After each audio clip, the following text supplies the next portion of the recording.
You know, it's not normal to be belching after you eat, and also to have so much excessive gas with a big belly that you can't actually even button your pants. And it's really more than just a sensitive stomach. Hi, I'm Dr. Wanda Bettinghouse, a functional medicine doctor.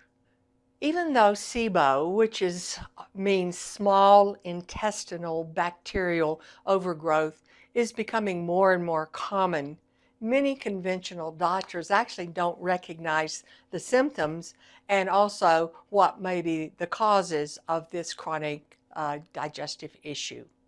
If you have constant bloating immediately after eating and excessive gas, you may even have diarrhea or constipation, abdominal pain, or even nausea. You may have this condition that we call SIBO.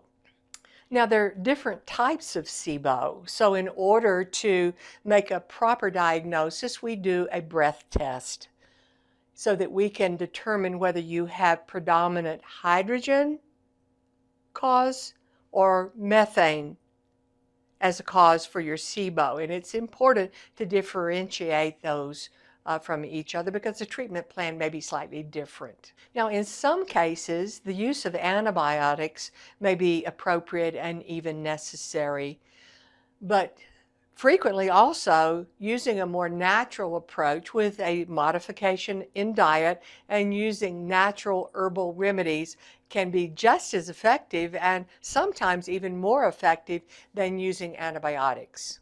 Anytime I see a patient with symptoms that I am suspecting may be SIBO, I first do just a basic, good, thorough history, do a physical exam, and then do appropriate kind of testing along with diet modification so that we can begin the healing process and try to get at the root cause of the problem. And I also recommend a modification in diet. We usually use something called a low FODMAP diet, and that's to avoid foods that cause excessive gas.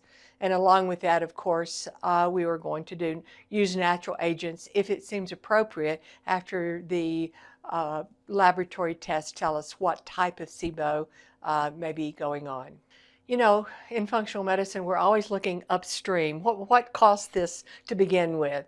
So we want to look at the potential problems that may have been leading someone to develop SIBO. First of all, there could be structural abnormalities, things like diverticulosis, or even someone who may have had gastric bypass surgery can lead to a slowing down of the motility in the gut and lead to the symptoms of SIBO.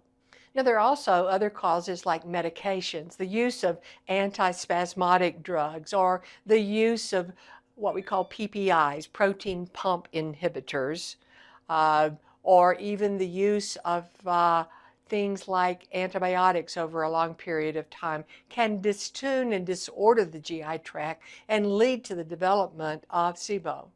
Also, we need to look at other causes like the slowing down of the motility of the GI tract, which can lead to an overgrowth of bacteria in the small intestine.